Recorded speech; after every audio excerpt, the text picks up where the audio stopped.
அன்பு உள்ளங்களே, இன்றைக்கி பாண்டிச்சேரி கடற்கரைக்கு சூரியோதயம் பார்க்க போனோம். பேரன் பார்க்கணுன்னு சொன்னதுனால பார்க்க போனோம். அப்போது கடல் நீரில் அலையில் நாங்கள் காலை நனைக்கும்போது ஒரு சங்கு காலில் தட்டுச்சு. தட்டின உடனே எடுத்து பார்த்தா அது உயிரோடு இருந்தால் அங்கே பாறையிலேயே பிடிச்சிருந்துருக்கும் போல் இருக்கு. அதுக்குள்ளே இருக்க உயிரினமானது, சங்குக்குள்ளே இருக்க உயிரினமானது கொஞ்சம் ரொம்ப நோயிற்று நலிந்து போயிருந்தது போல். நான் தூக்கின உடனே அது கீழே விழுந்துருச்சுங்க. அந்த உள்ளே இருந்த உயிரினம் உயிரோடு இருந்தால் கொண்டு போய் மறுபடியும் கடலில் விட்டுருவோம்னு நினச்சேன். ஆனால் இது அது இறந்து போச்சு. ஆனால் இந்த சங்குக்கு மேலே இங்கே பாருங்கள், இப்படி சொரப்பாக வெறும் உப்பு ஒட்டி இருக்குது. உப்பு மட்டும் இல்லாமல் அதுலேயும் கூட உயிரினங்கள் இருந்திருக்கும் போலுக்கு, சின்ன சின்ன செல்கள். அதையெல்லாம் இப்போ சுரண்டி எடுக்கிறேன்.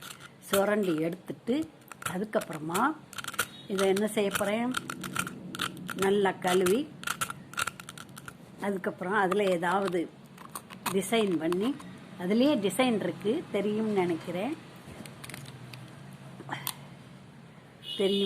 இந்த டிசைன் உங்களுக்கு ஒரு கோடு கோடாக இருக்குது. அதுவே அழகாக இருக்குது. அதை கழுவிட்டு அப்படியே வச்சால் வைப்பேன். இல்லாட்டின்னு சொன்னால் டிசைன் பண்ணால் மறுபடியும் உங்களுக்கு காட்டுறேன்.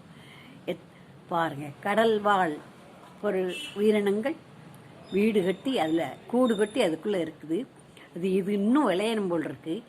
ஏன்னா லேசாக இருக்குது, அதனால் இன்னும் விளையலை. ஆனால் அழகாக இருக்குது அதனுடைய டிசைன். அதை சுரண்டி மேலே இருக்கிற உப்பை சுரண்டி எடுத்துட்டு நான் பிறகு பாலிஷ் பண்ணிவிட்டு காட்டுறேங்க. எத்தனை அழகுன்னு பாருங்கள். இயற்கை தான் என்னவெல்லாம் செய்யுது, பிரபஞ்சமே. இன்னும் நான் காலையில் அங்கே தியானம் பண்ணேன் கொஞ்சம் நேரம்.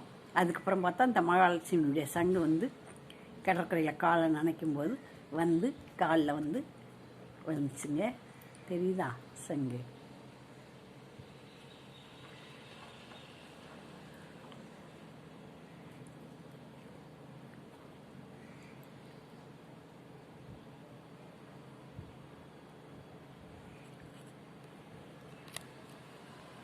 இது கடலில் கிடச்ச சங்கு.